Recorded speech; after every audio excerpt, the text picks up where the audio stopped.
Onlangse berigte toon dat 1 uit 5 Suid-Afrikaanse kinders probleme met geestesgesondheid ervaar, maar slegs ongeveer 10% toegang het tot die sorg wat hulle nodig het.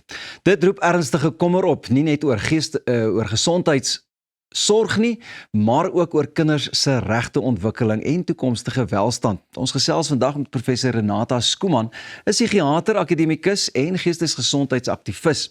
Sy het jare se ervaring in die werk met kinders en speel 'n aktiewe rol in die ontwikkeling van beleid en die bevordering van bewustheid rondom geestesgesondheid in Suid-Afrika. Prof Schoeman, hartlike goeiemôre. Good morning, is lekker om met jou te kan gesels.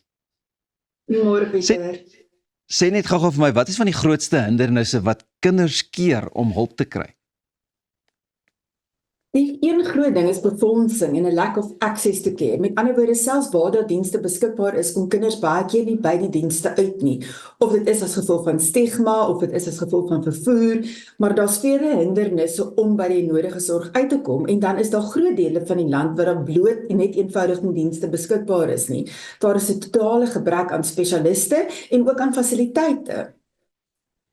En dink jy dit sal moontlik wees om van daardie fasiliteite natuurlik te kan op die been kry of mense aan te hits om ook te kan spesialiseer in hierdie rigting om juist dit ook meer toeganklik te maak? Nou, ek dink definitief as daar beter befondsing en beplanning is, kan dit beter geïmplementeer word. Ons het 'n baie goeie mental health policy plan en strategic document vir 2023 tot 2030, maar die implementering daarvan op hierdie stadium val totaal. So, ons kan nie net op die regering staat maak nie, alhoewel dit 'n groot, belangrike rede is van wat hulle eintlik moet doen. Ons moet na die menswaardigheid van kinders kyk. Ons moet na hulle mental health kyk, net soos ons na hulle fisiese gesondheid kyk. Maar daar is ook natuurlik baie ander rolspelers wat wel ook 'n verskil kan maak. En mens moet ook na die groter stelsel kyk in terme van byvoorbeeld die social determinants of health. Renate, wat sê jy is die mees algemene geestesgesondheidsuitdagings wat jy tans by kinders en jong mense sien? Definitief die angs en stres verwante kondisies, depressie, maar ons sien ook eetsteurings, ons sien ook ander gemoedsteurings, ons sien ook jonger en jonger kinders met substansmisbruik, en natuurlik 'n groot probleem is die uitval wat ons sien van oormatige skermtyd. Ek kan nogal dink, ek sit by myself ook en wonder, jy weet, of dit so groot kwessie was 30 jaar terug, of vroeër jare terug, want ek dink nogal sosiale media het 'n baie groot impak, juis vir waar kinders dan met hierdie uitdaging sit, nie waar nie? Ja, definitief. Ons sien nogal duidelike verandering in die statistieke min of meer van 2010 af, wat sosiale media regtig 'n groot rol begin speel het, beide onder seuns en dogters meer angs, eet ensovoorts wat ons probleme sien, maar seuns dan die online gaming en die screen time addiction in beide geslagte. En dan die uitval wat dit het op hulle kognitiewe funksionering, wat baie keer verwar word met toestande soos ADHD selfs. Op watter ouderdom begin hierdie uitdagings dan nou tipies, jy weet, en waarom is vroeë ingryping so belangrik? Omtrent 'n kwart tot 'n helfte van kinders of emosionele welstandsprobleme ontstaan reeds in kinders en tieners.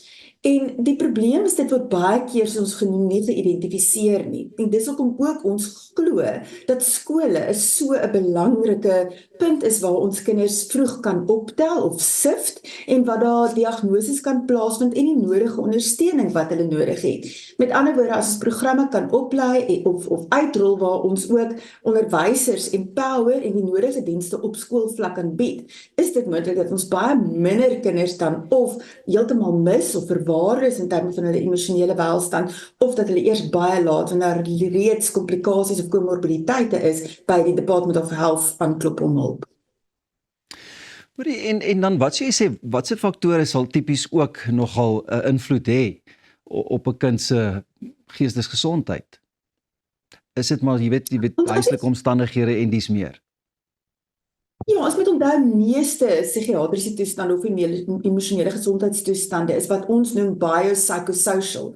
Met ander woorde, daar is 'n biologiese komponent, die genetika wat 'n rol speel. Maar daar is duidelik ook die sosiale determinante, soos as daar trauma is, of daar is geweld in die omgewing, of daar's verwaarlosing, of honger, of gebrek aan sanitasie en opleiding en education. Al daai goed speel 'n rol in die terme van ontwikkeling van resilient, resourceful kinders. Ja, dit wys jou net, dinge moet ook baie mooi na omgesien word by die huis en ouers moet regtig ook nogal pa en ma staan om hulle kinders mooi op te voed. Jy weet in Suid-Afrika is daar baie min kinderpsigiaters soos wat jy ook nou genoem het. Hoe beïnvloed hierdie tekort dan nou gesinne? Dit is 'n reuse probleem. Daar's min of meer 40 gekwalifiseerde kinder- en adolessente psigiaters in die land. Daar's wel van ons wat wel in die sfeer praktiseer as gevolg van 'n spesiale belangstelling en ondervinding, maar ook die totale gebrek aan mannekrag. Ongelukkig is daar nie genoeg poste en befondsing vir meer opleiding nie en ons gaan moet kyk na meer intersektorale collaboration, ook samewerking tussen pediaters en psigiaters, maar ook met algemene praktisyns en ook primêre gesondheidsorg, soos susters ensovoorts. En dan ook moet ons kyk na wat is die rol van sosiale werkers byvoorbeeld. Die tweede deel van die probleem is dat daar wel ook nie altyd poste beskikbaar is na iemand gekwalifiseerd is nie, of dat hulle wel ook na hulle eie gesin en hulle eie gesondheid wil omsien en baie keer dan maar die pad vat na oorseese lande toe. Hoe sou 'n regte gebaseerde benadering tot kinders se geestesgesondheid in praktyk lyk? Nommer 1 sal ons geestesgesondheid net so belangrik ag soos fisiese gesondheid. En ons weet op hierdie stadium is minder as 5% van die budget word aan mental health toegeken en min of meer 1% van kinders, wat totaal en al belaglik is as ons ook kyk na die getal kinders en jong adolessente in ons land. So een moet dit befondsing wees. Die tweede ding is moet strategiese dokumente en implementation programs actually geïmplementeer word. Dit help nie, dit is net 'n mooi papierstuk wat daar staan of 'n ding wat op iemand se lesenaar lê nie, maar ons moet dit implementeer. Die derde ding is dan collaboration, nie net tussen dissiplines soos wat ek genoem het nie, maar ook tussen byvoorbeeld maatskaplike werk, education en dan ook Department of Health. En natuurlik wat baie belangrik is die samewerking tussen die publieke sektor en die private sektor wat organisasies 'n groter rol kan speel en ook vir die regering om mense wat in die NGO space operate, daai organisasies ook te ondersteun, want baie keer is hulle die hande op die grond wat regtig die goed optel wat die departemente nie noodwendig kan aandag gee of die mannekrag het nie, so om hulle te ondersteun en ook te help befonds. Prof. Renatus Skuman, baie dankie vir die insiggewende geselsie. Sal graag weer met jou wil 'n gesprek voer hieroor, maar baie dankie en 'n lekker dag ook vir jou.